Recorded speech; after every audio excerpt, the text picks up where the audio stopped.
As many of you know, Zor Institute has been offering continuing education for mental health professionals for over 25 years.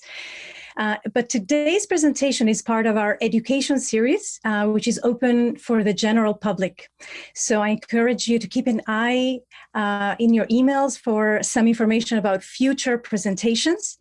And if you haven't joined our newsletter list, please do so at zorinstitute.com/general public.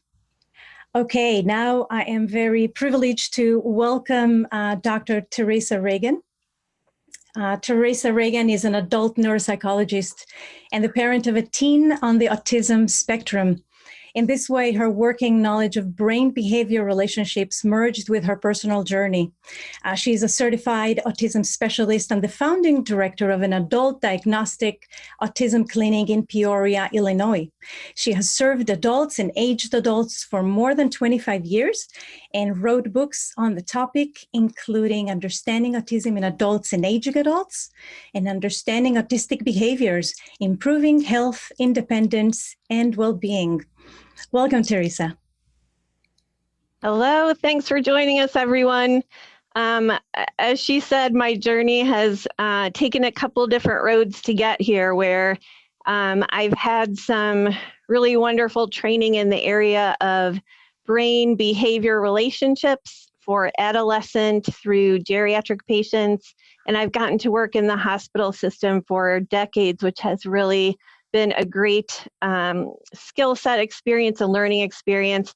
And I have also had this personal journey. And I think that's what really makes the book learning come to life, where I would come to my workplace and after really going through the journey with my son, I'd be able to say, wow, I know what's going on with this patient and I know it's undiagnosed. And so that was really a lot of the impetus for me to start sharing more about it. It's such an important topic. And I'm going to go ahead and start my screen share. We're going to do some slides so that visual learners and everyone can kind of follow along as we go. The first one is just the very basics. I want to start off here so that we're all on the same page. And one of the basic things that a lot of people really aren't, we have this increasing awareness of autism as a topic, but many people aren't aware that it really is neurologically based. And even when I was in graduate school, well, I like to think that wasn't too long ago, but it was sometime, but we really were thinking at that time that it had to do with parenting. There were some fairly strong theorists that were still talking about how parenting led to this behavioral pattern. And so now we know that autism is neurologic, and it is the neurologic reflection of 2% of the population. So that's based on the most recent data that's come out in this past year, 2020, and it's consistent really with international studies as well. You'll often see percentages of about 1.8 to 2.2%. So I'm going to land right there at the 2%. So it's more common in males than females, and that is likely really biologically true because of the genetics and the development features of the hormones. But it's also true that we detect females less often, less efficiently. And so whereas some people would estimate we're diagnosing about 4 males for every 1 female, it's probably truer that if we really caught all the females on the spectrum, that it would be more like 3 to 1 or 2 to 1. So we really need to watch for that female population, but it is more common in males. One of the really important things to understand is that autism occurs across the whole range of intellect. And so one of the misunderstandings about autism is that real autism means that you're nonverbal, that you have an intellectual disability. And again, when I was in graduate school, we learned that 2/3 of everyone on the spectrum was intellectually disabled.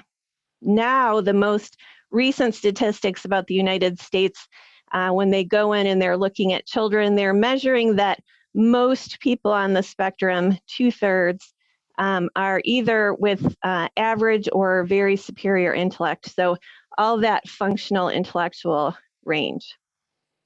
What we really need to be able to do is to detect autism across all levels of intellect, so that we know this is what it looks like for someone with an intellectual disability. This is what it looks like for that average cognitive level where most people are. And this is what it looks like for someone with superior intellect.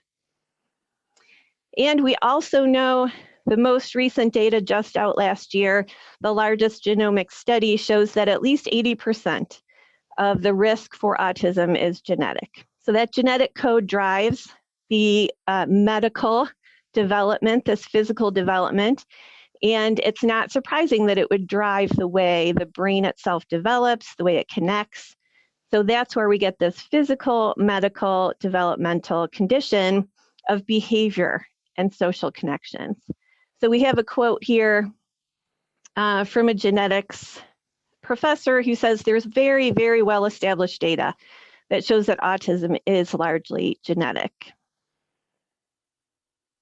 So what does it look like? Well, many of you said that you're somewhat familiar or very familiar. We're going to go through just a general sense of what you might see so that we make sure we're all on the same page. There are 7 diagnostic criteria, and 3 of them are social in nature, and 4 of them, you need 2 of the 4. Those have to do with this repetitive behavior. So we'll talk about what that could look like. But the social criteria have to do with social exchange. So exchange is that ability to share something that's in your mind with someone and want to know what's in their mind as well. So you're both exchanging. What do you think? This is my experience. What do you think? So that ability to exchange, not about facts per se, but about experiences and emotions and thoughts and opinions. There's a nonverbal communication criteria as well, and that includes eye contact, but it also includes gestures and body language. It includes the emotions of the face and the voice. It includes many different aspects, not only the person's ability to communicate nonverbally, but also to read the other person nonverbally. And sometimes the comprehension of nonverbals doesn't hang together with expression. So one person may be better at comprehending, but not as good as expressing, or vice versa. And relationships.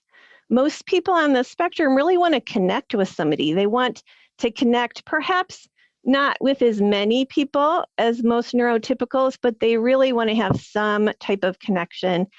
And the relationships criteria just describes that it can be more difficult. How do I start this relationship? How do I navigate it? How do I maintain it? How do I understand it? And so that's what that criteria is about. The next criteria have to do with repetitive thoughts, behaviors, movements, and the center of the brain and the front of the brain, this pathway that's densely connected to the front. There are nuclei there that are in charge of helping us stick on something that's very important. And for people that struggle with that pathway, they might stick on something that's not the most important thing and fail to stick on something that is. So when our brain is helping us, it'll stick and repeat something when it's meaningful, when it's functional. But for the person on the spectrum, they tend to get stuck on a loop. This is the movement I do repeatedly. This is the phrase I use repeatedly. This is the thought I have repeatedly. This is the that hyper-fixated loop on my favorite interest. So that's where you get kind of this sticky, kind of repetitive type of behavioral pattern.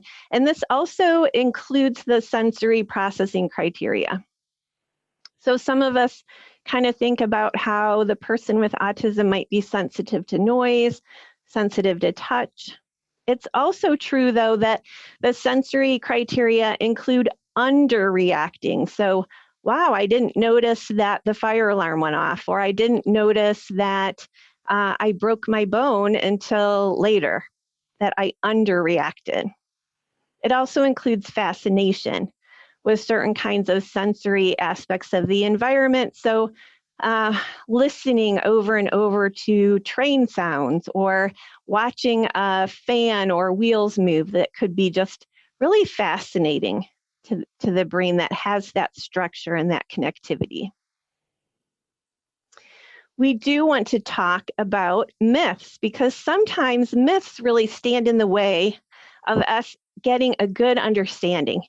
And so one of the myths is that autism is a pediatric condition.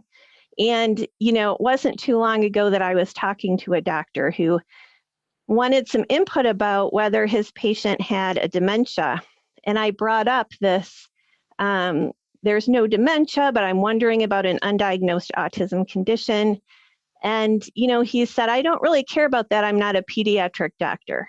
I just want to know if there's a dementia here. And so that's really a myth. And we just as a culture need to understand that the neurology did develop that way. And we would love to catch people on the spectrum when they're younger. But it's really that the person will lean toward this neurology across the lifespan. That would be the most common thing. It's a myth that someone will be correctly diagnosed as a child. We're not quite there yet. The most recent research says that of our elementary students in the United States, about 1 in 4 people on the spectrum of those kids will are still going without a correct diagnosis. So 25% that we're missing. And then in adulthood, the most recent study estimates that 2.2% of adults are also on the spectrum, but they're much less likely to carry that correct diagnosis. And so some researchers estimate that 90% or more of adults on the spectrum may be without a correct diagnosis or carrying an incorrect diagnosis. I share this next one because I really understand where it's coming from. This feeling that not diagnosing someone on the spectrum protects them from having a label. And, as the mom of somebody on the spectrum, I really want to protect him as well. My experience has been that people get labeled regardless. They'll either get labeled with a wrong diagnosis, or they'll get labeled with an adjective that's not helpful. So it could be that they're considered picky or lazy or narcissistic or something. And so the conclusion I have come to in my work is that really what we want to do to protect people is make sure the correct diagnosis is placed there. So this is a medical condition. We want to get it correct, and we want to bring truth into that situation. Again, we kind of talked about this, that it's really a myth that's so pervasive that, I'll be able to tell if someone's on the spectrum because, if they're able to talk to me and they have a great rote memory and they can tell me all these things and they're really smart, that clearly I can rule out that someone's on the spectrum, and that is just not the case. Autism occurs across all levels of intellect. Why would it matter? Why would it matter to get a diagnosis as an adult? It's really important to set the stage for why the behaviors are occurring. So someone is interacting with me this way. Someone has spoken to me this way. Someone has ignored me this way. What is going on for this person? And I recently had a really interesting experience. I had seen a couple in the hospital years ago, and they were in their 60s. And the gentleman was hospitalized for a medical condition, totally unrelated. I was asked to come see them and work with them for a totally unrelated issue. But I could see in talking with him and talking with his wife that he was undiagnosed on the spectrum, and that was impacting his health and the situation that we were trying to help them with. I had an opportunity at that time to share, what my thoughts were.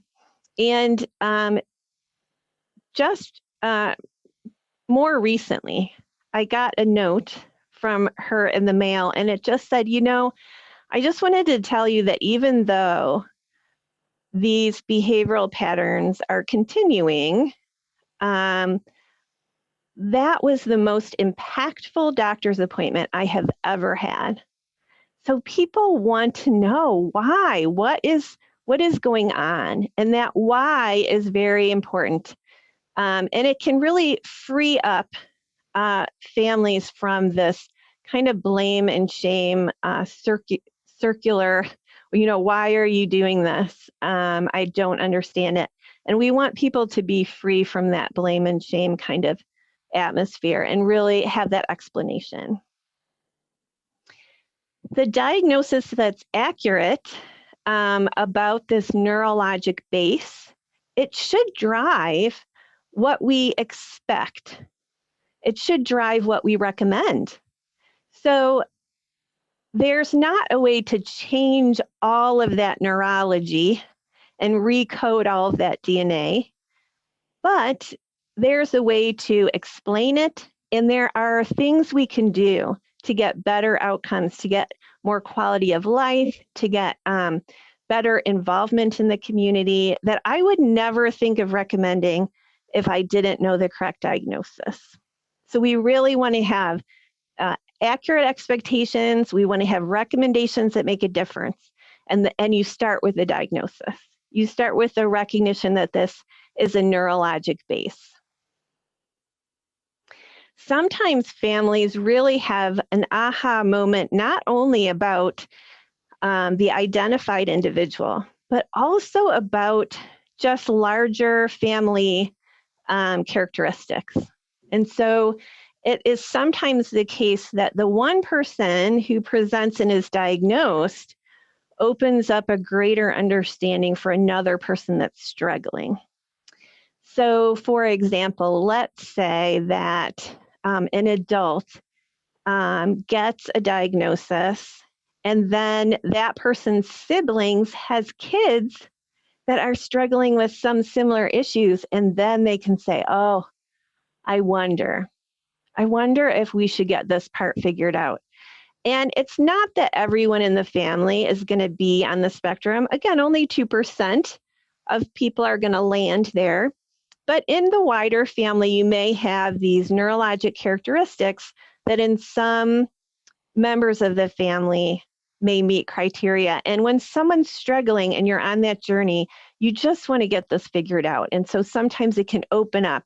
And it also happens the opposite way, where the child gets diagnosed first, and then the adult, the parent or the grandfather or something, will have this revelation that, okay, I think I understand myself better. We want to reduce wrong diagnoses, labels, all of these things that are ineffective and that drive ineffective recommendations. So it not only has to do with wrong mental health diagnoses, but it also has to do with wrong neurologic diagnoses. And I'll talk about a couple of examples. But in the mental health area, really common misdiagnoses that I see would include, just a general statement would include bipolar, schizoaffective, schizophrenic, anything in the schizophreniform category, borderline personality, OCD, because of some of that repetitive, ritualistic kind of getting stuck kinds of behaviors. Social anxiety, ADD is, I often see that used as just a general statement of executive function problems, which everyone on the spectrum will also have. So I think I said social anxiety, agoraphobia, anything that describes a piece of that neurologic puzzle can get labeled with a separate mental health diagnosis, and the big neurologic picture will be missed. So sometimes when I see a patient come and they have 7 mental health diagnoses and they all fall within those categories, I think, well, we should at least be ruling out that autism is not the actual diagnosis.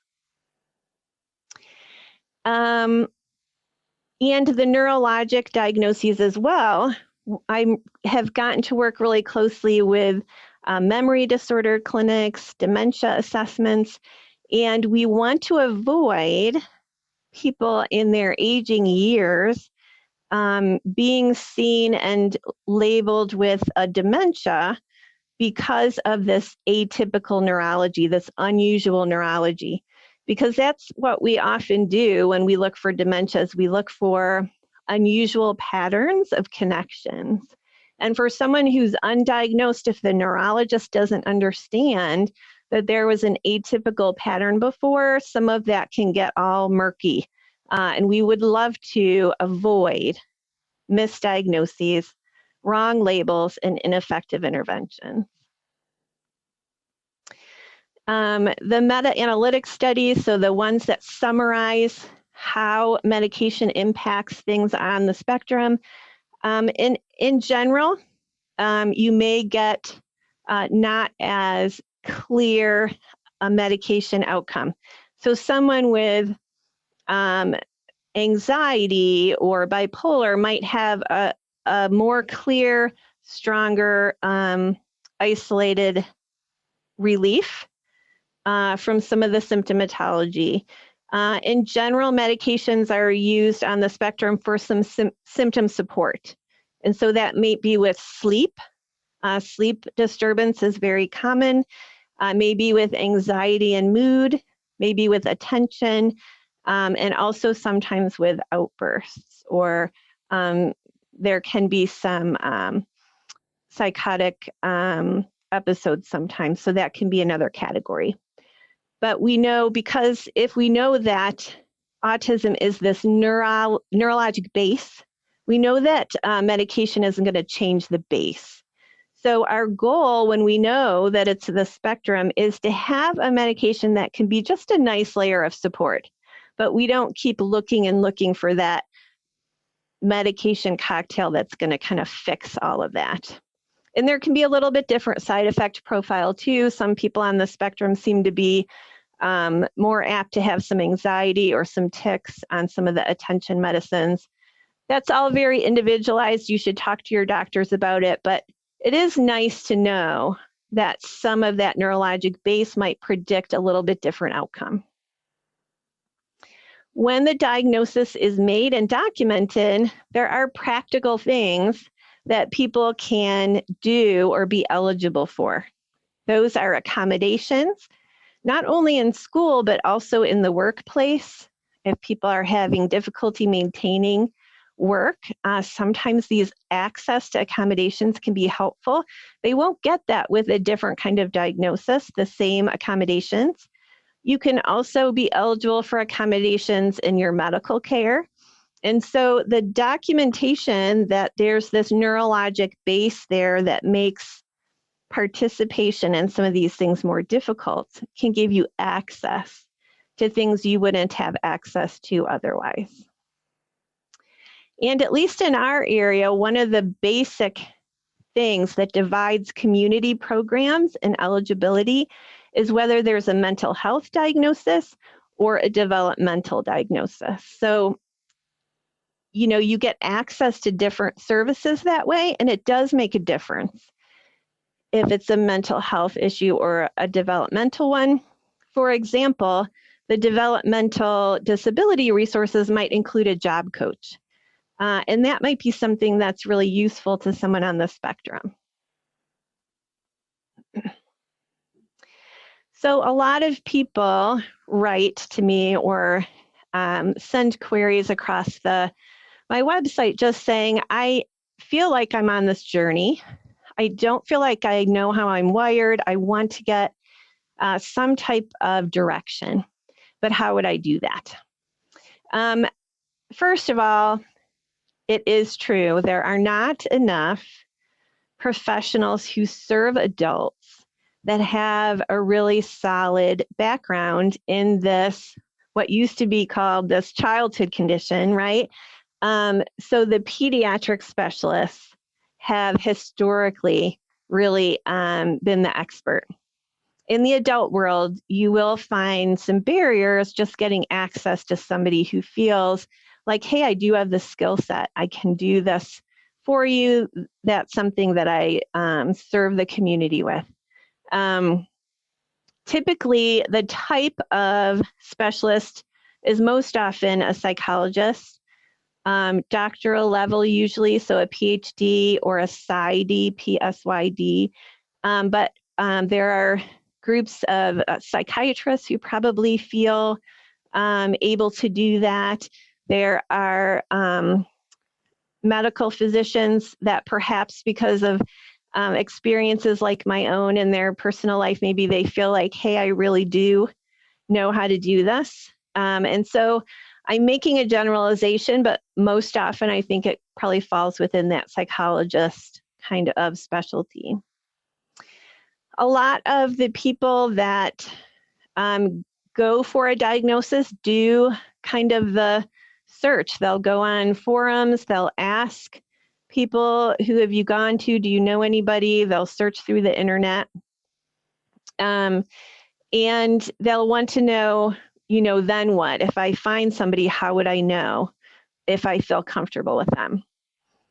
Well, one of the things that I have found is that I will see on someone's webpage or let's say a practice group that they work with people with autism spectrum. And I'll call and I'll say, I have someone asking about services in your area. I see that this is on the website. And sometimes the front desk staff will say, oh, is that on our website? I don't know if anybody does that or not. So right there, you kind of get the sense that maybe that was an idea they had, they wanted to develop, but it's not really very developed. But if you find someone who is diagnosing, I would ask, how do you diagnose? And by that, I just mean that some people who want to break into that area and they want to help people, they'll use a questionnaire with a cutoff score or a diagnostic interview with a cutoff score. And even if the instrument is very well regarded, any of those manuals will tell you you shouldn't just use the cutoff score alone. You really, and the diagnostic manual for autism highlights this too, you really want to have multiple sources of information. And the problem I sometimes find with people who just use a cutoff score, if it's from a questionnaire or a diagnostic interview, is that they don't actually know the criteria. They really rely on that cutoff score.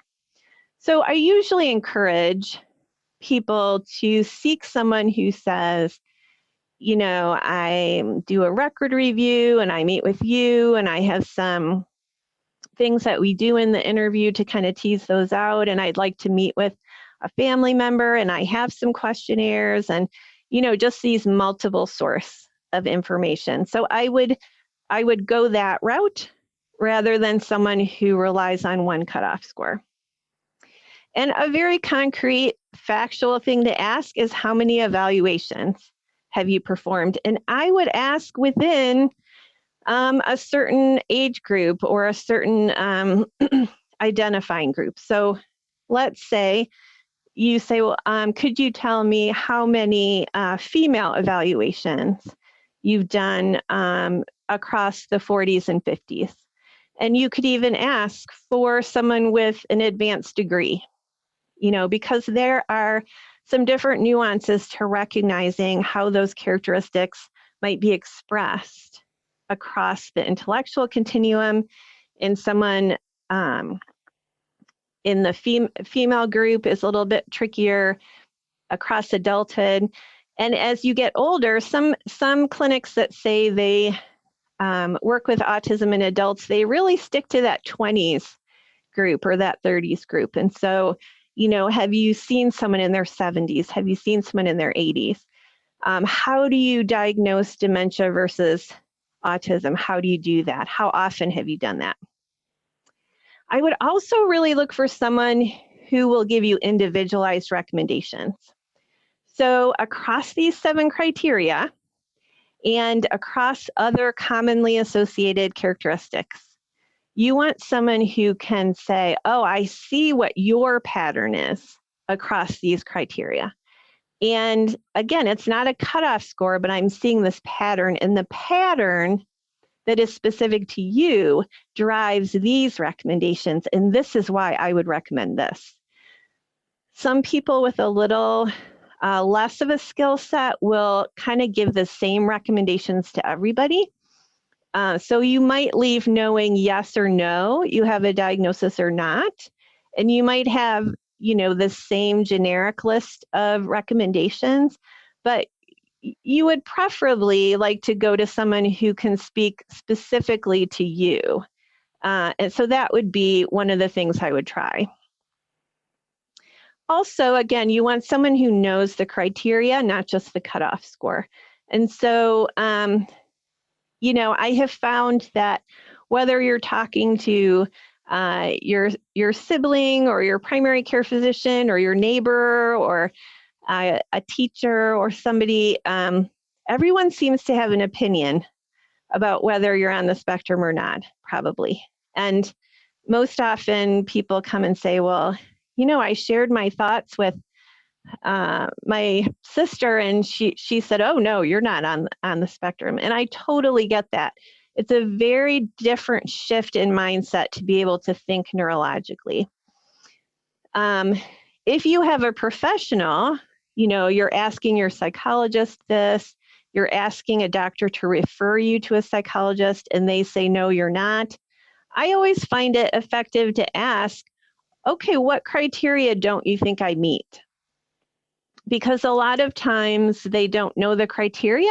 They're just going with kind of their gut, what they think autism should look like or would look like.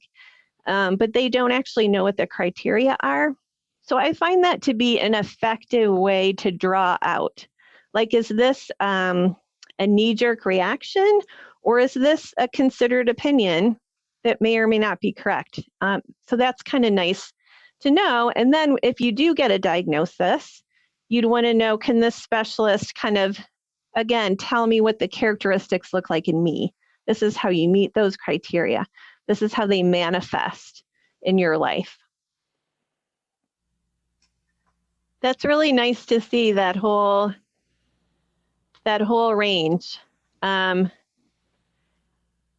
we even have, we've got people under 25 and up to 80. It really shows you that lifespan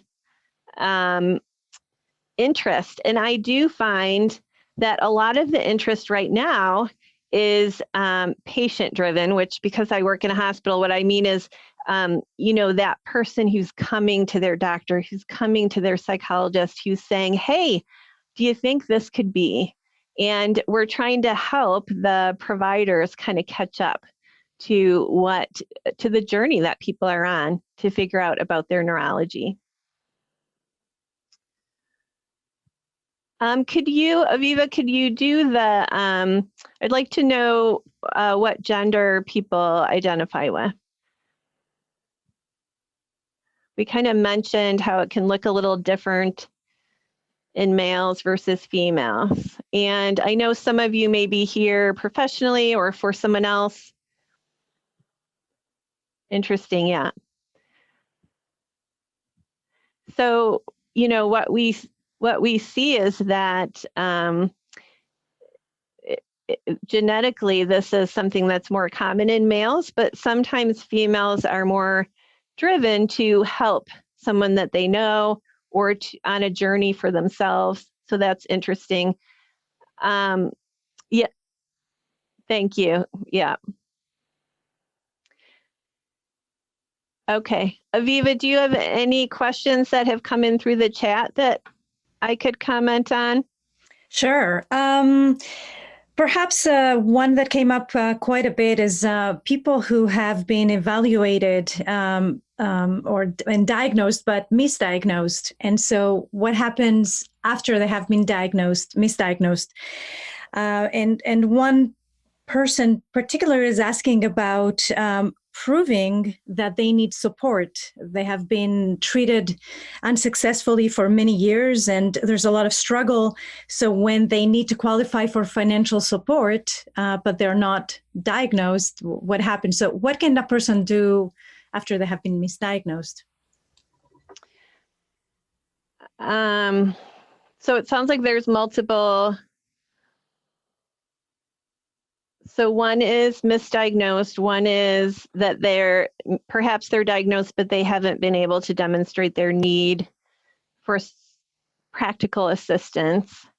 You know, I think as within any medical diagnosis, sometimes it does take this journey of getting more than one opinion.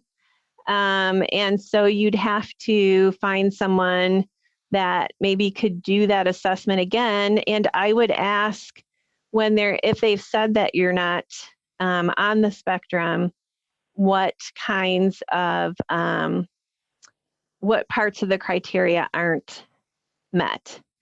So make sure that they're not just going off of a cutoff score would be my recommendation. And what you've brought up in this question is the fact that even when intellect is high or normal to very superior, this is a neurologic condition of behavioral patterns, and it does not hang with intellect.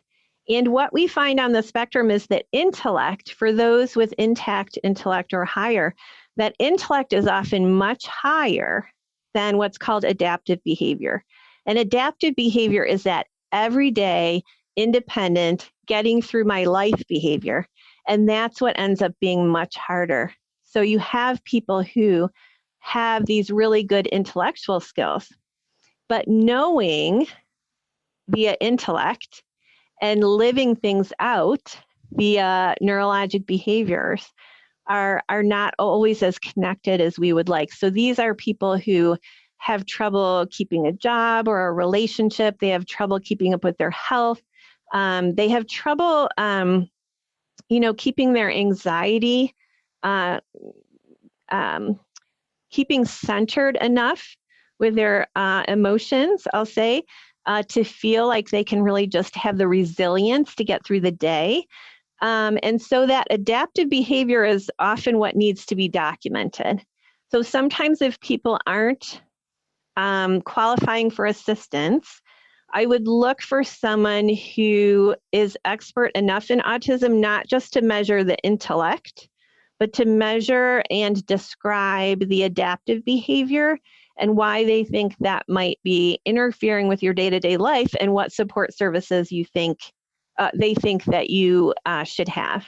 So that does take a high level of specialization, and I wish that we were, more frequently able to offer that. But that's what I would suggest, that you get someone with the expertise in the diagnosis, and then also to document why intellect is intact, but that the everyday living that is associated with that neurologic condition is what is interfering and why they need support. So you'd need someone who can document that.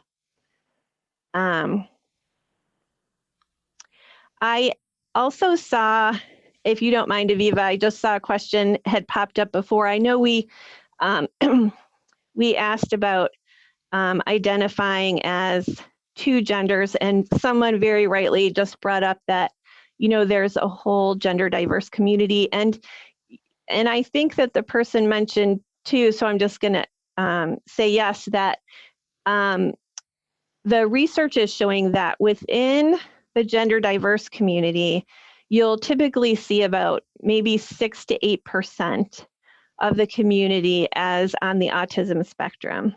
Now, in the general community, we said there's 2%. And so you do see this more more often this gender diversity that people are relating to within the autism community. And so that's one of the things that is good to process in an assessment too. So of these things that are common on the spectrum, but not part of the diagnostic criteria, whether that's gender diversity, whether it's eating disorder, whether it's sleep disturbance. And I'm going to bring up another one, which is driving avoidance. I haven't seen this published, but in my own clinic, we're measuring this. I always ask it. And I looked at people in my clinic from 16 years old to 20 years old who had average to very superior intellect. And 80% of them do not drive or have such avoidance that they drive to one place and back to their home. So these associated things that aren't part of the criteria, you would want a specialist who could say, okay, this is part of this, the characteristics that make you an individual. And this is what we sometimes see on the spectrum. And this is what I would recommend for you. So that individuality and someone that can document all of those, not only the criteria, but those associated features that would really help an individual person. Thank you, Theresa. I'd like to bring, since you're talking about diversity, there's a question here about culture as well. One of the participants is saying, as a Black woman, I feel particularly at a disadvantage to gain a serious attempt at diagnostic. If you can talk about that. Part of what I want to say to all these questions is, yes, we can do so much better. My whole goal is really to have more resources out there. What I would say is that in any population where someone's considering culture as impacting the presentation or the way that people view this person's behavioral pattern, there are some characteristics that are really neurologically based. They're not impacted as much by culture. And some of that would include like the stereotyped motor movements, these very, it's hard to put it in layman's terms, but these are things, for example, that I'll see in patients with other neurologic conditions. And I will look at that person with an injury or a center of the brain infection or something, and I'll see that repetition, and I know that's neurologic. And so it always helps me when I'm trying to sort through someone from a diverse culture or someone who's presenting with some atypical features that might be related to culture. It helps me to look for those really neurologic pieces too. And I think, that's where our skill really comes in, right? Where we need people who have seen so many clients that they've seen women, they've seen people of different cultures, they've seen a variety of gender diversity and how that manifests across those things. So hopefully, having someone who in that second block of criteria where you need 2 out of the 4, you'll often get a little bit more of a neurologic feel. But it comes down to the expertise and the experience that person has had probably. Thank you for that. Let's see, we have incredible amount of great questions here.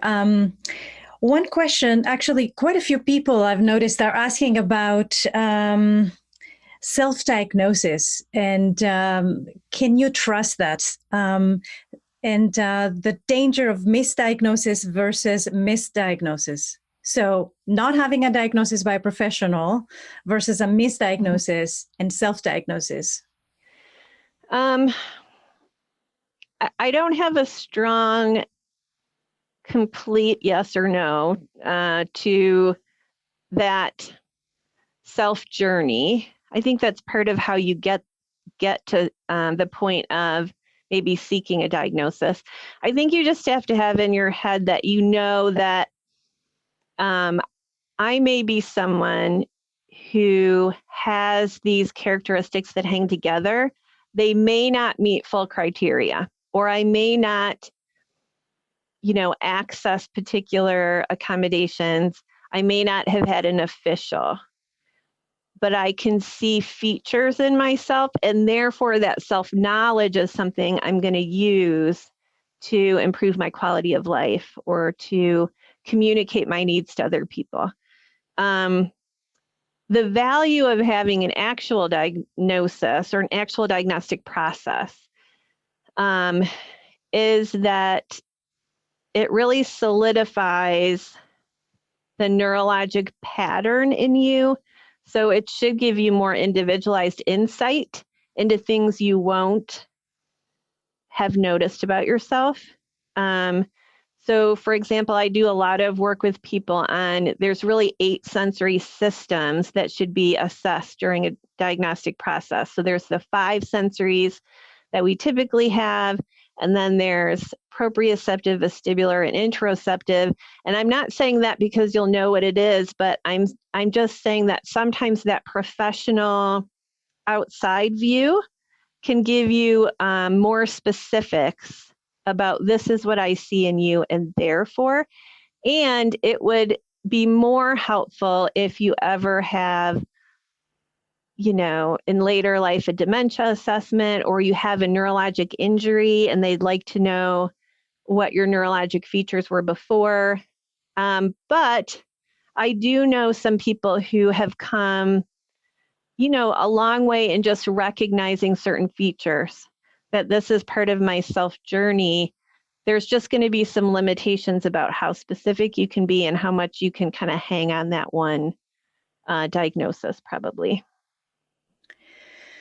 Okay, we have here an interesting question. There are 2 questions, and I don't know that they relate necessarily, but perhaps. So somebody's bringing up a question about having to struggle in the family with people in the family that don't believe that they're in the spectrum, and they are not encouraging or supporting or even allowing to go into the process of diagnosis. And a different question, which perhaps is related, is how to cope with the reality of being diagnosed. So you spoke a little bit about the image and stereotypes, but perhaps you can go a little bit further into that, the coping of it, and then what do you do if your environment is not supporting that? Mm-hmm. So let's take the first one first. There is a whole culture shift across international lines, right? Where we have to figure out what autism actually is and what it looks like, and how do we support people with this neurologic pattern. So it's not at all unusual for people to be interacting with various groups, some of which kind of get the process and some of which don't, or some of the groups that someone interacts with will be defensive or upset or grieving or misunderstand it. To a certain extent, we have to let people be where they're at, and hopefully they'll grow through that. But I do have some comments that I find helpful. So if somebody says, well, I do that too, and I'm not on the spectrum, I find that people say, as you're trying to explain, I do this or that, people will either try to normalize that or support you, and yet also kind of negate what you're trying to say. Well, I do that too, and I'm not on the spectrum. So my response to that is that it's kind of like saying, because we all forget things, that Alzheimer's doesn't really exist or it's not a big deal. There comes a point for a person where these neurologic features gather together and they really cause some strain that we would love to help with. So, that's that's one thing. The other thing that I just said, as far as you're not on the spectrum, and just having this conversation about, what they expect that to look like or what they think the criteria are. There are going to be some families where that's just going to be an off the table topic. People aren't ready for that. They're not supportive to that journey. They don't understand it.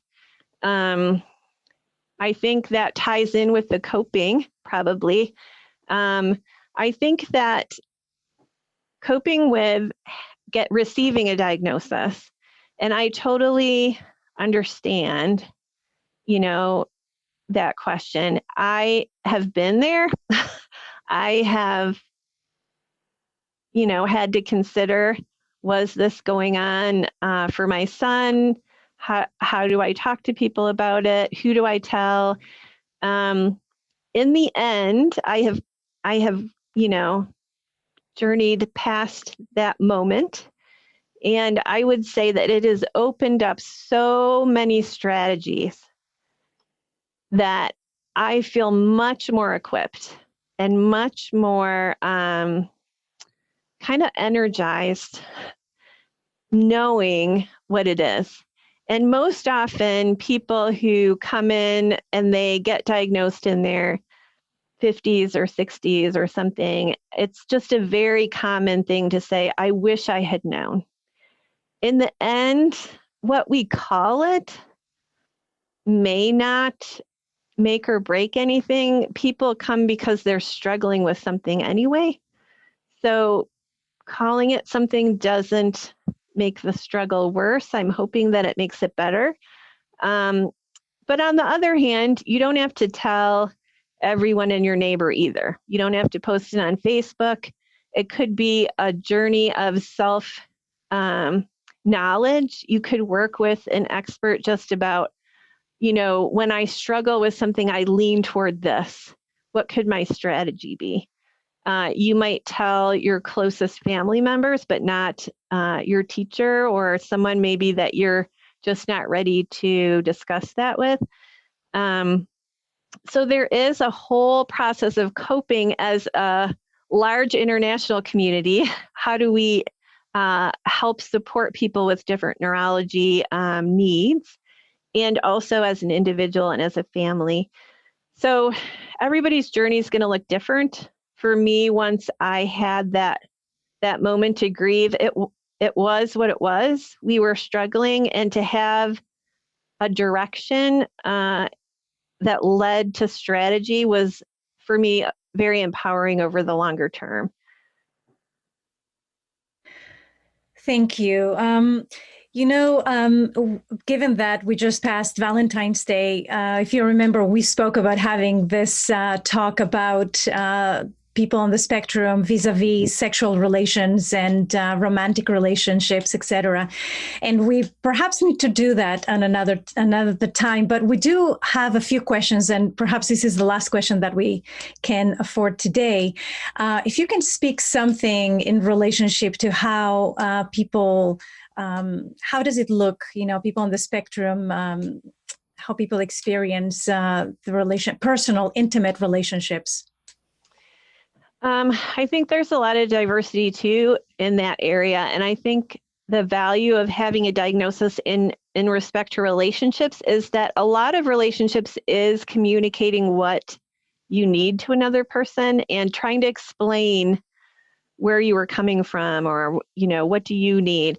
And so some of the things that I find is just the understanding of the neurologic context. Again, we want to take down that shame and blame.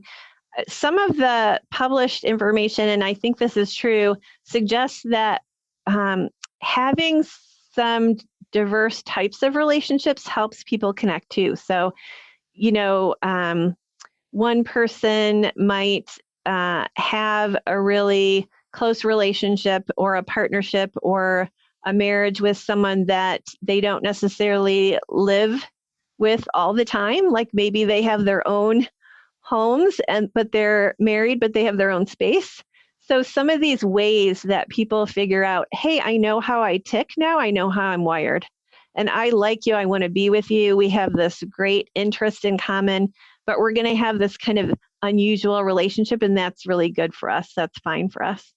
And also just working out the sexuality piece, because there's so much sensory diversity within the spectrum too. One person may not have any sensory symptoms. One may have, a lot of tactile overreactivity, or they may really need to talk more specifically. I know one woman I spoke with recently just said, one of the things that she struggled with, she wants to be connected, but the spontaneity of sexuality was really difficult for her. So she and her partner had to work on kind of planning things out a little bit more than maybe somebody else might.